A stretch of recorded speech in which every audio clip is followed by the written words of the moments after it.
Morning. Morning. How's Jay? So, How's Jay? shh. That's alright. Like, No, it's not a place to be, but it's alright. why do we have jails? Hmm? Why do we have jails? Why do we have them? To sit people down, think about what they have already done. Pause for a second. What he just said is deeper than it sounds. Jail isn't just a holding space, it's a mirror. A place where people are forced to sit still, often for the first time, and reflect. But here's a question for you. Do you think jail really changes people? Lord just cages the chaos temporarily? Drop your thoughts in the comments. For people who cannot conform to society, because we got people who are just complete chaos. Mm-hmm. How long you been in now? Through a month? 2 months? Yeah, something like that. Who do you have in your life? Do you have anyone that's willing to watch over you, mom, dad, anyone? Who do you have?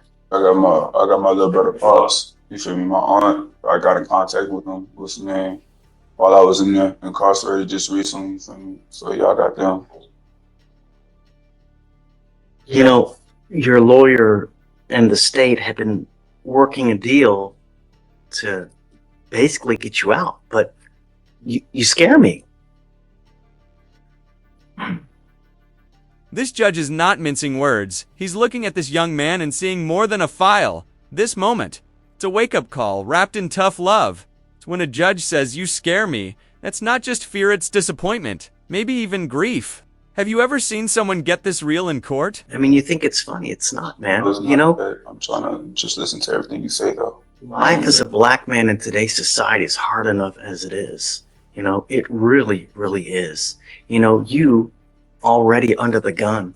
And with all the shisa that you're picking up now, being on felony probation, you picked up these 5 cases now with us, you're literally killing your chances of ever doing something worthwhile in this life, because you're either going to end up dead or with a 25-year sentence. As a statistic, we have enough statistics, Mr. McGee.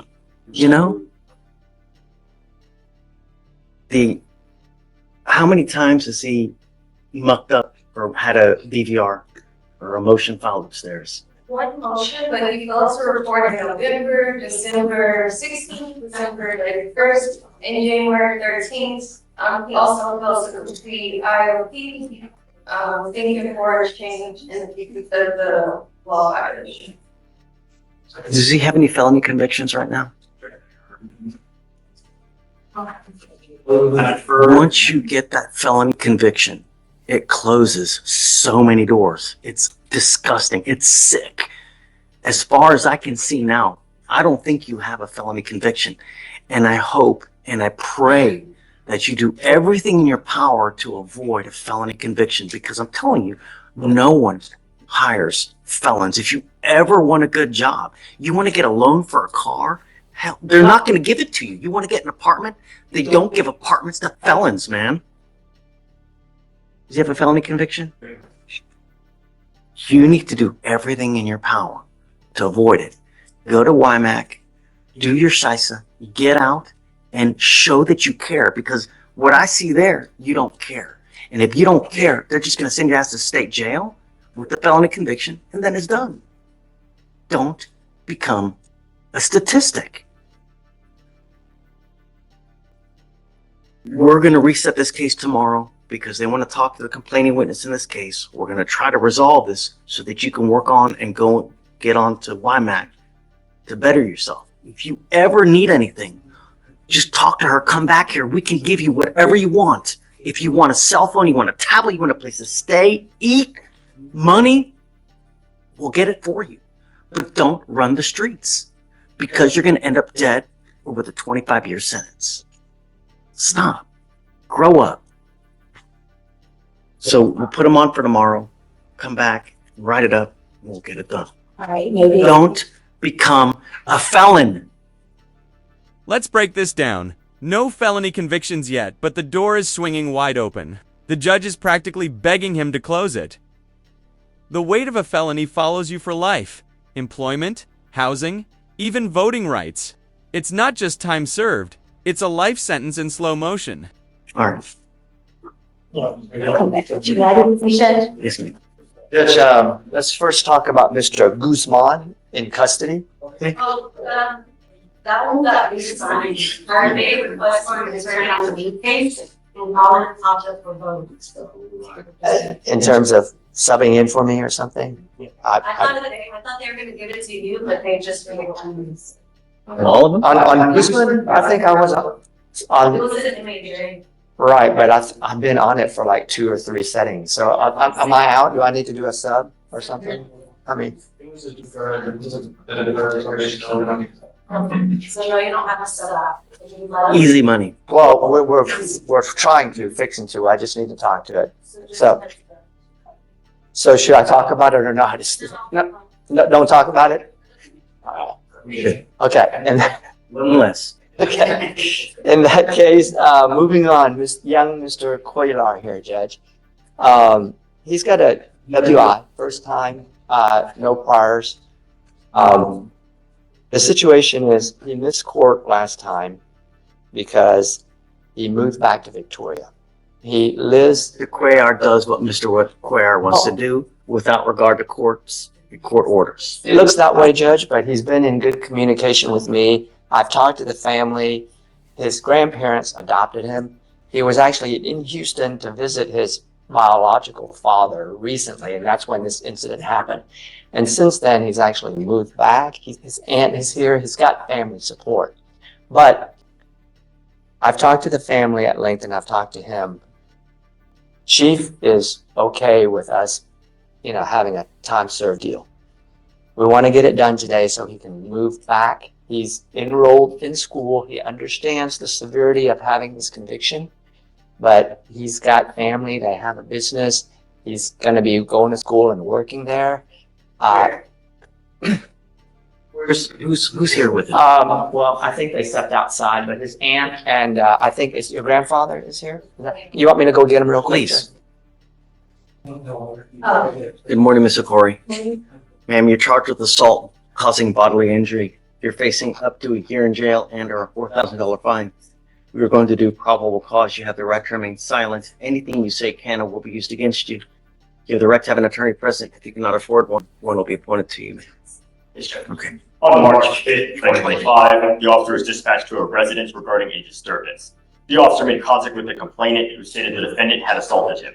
The complainant stated they were involved in a verbal disturbance when she approached him, used a ring-style taser to tase him, and the complainant was able to knock the taser out of the defendant's hand and backed away. The complainant stated the defendant gathered the taser. Okay, things just escalated. A stun gun-style taser, conflicting stories, and surveillance footage. That's courtroom drama with real consequences. Notice how the video evidence flips the narrative. Always remember what you say can be used against you, but what you do on camera, that's undeniable. Who do you believe here? Door, attempting to use the taser on him again. The complainant held the defendant's wrist to prevent her from touching him with the taser, and the complainant advised that he had to push the defendant to get her away from him so he could get inside the residence. The officer viewed the complainant's video footage of the offense, and the complainant stated he felt pain from the incident, was in fear for his life because he believed that she had a knife. The defendant stated the complainant struck her first, which was shown to be false with the video footage, and the defendant admitted to having a taser and using it on the complainant. Okay. So Corey, I'm gonna find. The taser never touched. Stop. Now's not the time to fight your case. This is just a probable cause. Anything you say, they can use it against you. Now's not the time. I can give you a lawyer if you'd like. You can talk to the lawyer and go that route, but just now's not the time. You start saying stuff, they're just going to use it to prove your guilt. As it stands, I'm ordering you, ma'am, as a condition of your bond, not to have any contact with this person. I'm also ordering you not to be in possession of any weapons. If you violate these conditions, I will revoke your bond, put you in jail. No more PR bonds. Do you understand, ma'am? Yes, sir. Was this a dating relationship, or was this just a... No indication of dating relationship. Okay. So, ma'am, would you like to apply for a court-appointed lawyer? Yes. Okay. Deputy Etchigone is going to give an application I need you to fill out for me. I need to know everything about you. I will take a look at it. We're going to craft bond conditions for you. Do not leave until you sign our bond conditions, okay? Okay. Please. I'm approaching off docket this morning, Your Honor, for the remaining matter. Which regarding the bond condition. From my understanding, two of his conditions were that he could not drive, and the second one was that he has random drug test and a scram. So I wanted to see if we could get the provision regarding non-driving, see if we could get that removed. He does work. He works Monday through Saturday. He has a wife and There's a reason why we do it, though, right? Either they don't have a license, something is there. There's a reason why we have it on, right? I don't know. Alex, tell me about the case, will you? So in this case, the officer is dispatched to a motor vehicle stopped on the road with the male in the driver's seat passed out. The officer observed the vehicle stopped on the road facing the wrong side and forcing multiple vehicles to drive around. And the officer observed the motor vehicle engine on, the defendant sitting in the driver's seat, appearing to be sleeping and passed out. The officer observed a container for party rum, 750 milliliters bottle. Yeah. He's got to open up, So I need some show me proactive that you appreciate. It's been 3 days, though. That's not enough time. Some kind of proactivity that he appreciates, Yes, sir. He did let me know that he plans to start AA meetings with Veteran Affairs. I'm working on getting the documentation for that, but he did let me know that he plans to start that as well. So just come Then back. just be creative, and then I'm all ears. Yes, sir. Thank you. Yes, ma'am. I'm sorry, could we address the second thing, or should I just come back all at once? The random drug test and scram, does he actually need both? Yeah, but so we know he's not using illegal substances. Yes, sir. So the device only checks for alcohol, Okay. not for anything else. So that's why we have the randoms. Thank you, Your Honor. Okay, Aravalo judge, this is, he's in custody. This part is key. The judge is asking for action, not excuses. Starting AA meetings, that's a step. But in a courtroom, it's not just what you plan to do, it's what you've already done. When the court says be creative, it's code for show me you're serious. This is one of these unlawful carry of a weapon where they're charged for being under 21. Is that the only thing? Yes, Judge. Let's do PC then. On December 20th, 2024, an officer responded to a residence regarding a shooting that just occurred. The officer stated over the radio that a concerned citizen pointed out a motor vehicle involved in a possible shooting. The officer followed the motor vehicle and began calling out in the direction of the motor vehicle. A felony stop was conducted. The defendant, 17 years old, was in possession of a handgun with a sling. With a what? With a sling? I think they mean like a holster, Judge. Like a detective style holster, maybe. Really? That's kind of what I think of when I hear sling. I'm Googling it now. So A sling is like you hold it over Oh, the your- strap? Oh, Yeah. okay. But they charged. He's got an ag assault, an ag rob, It's a evading in a motor. different-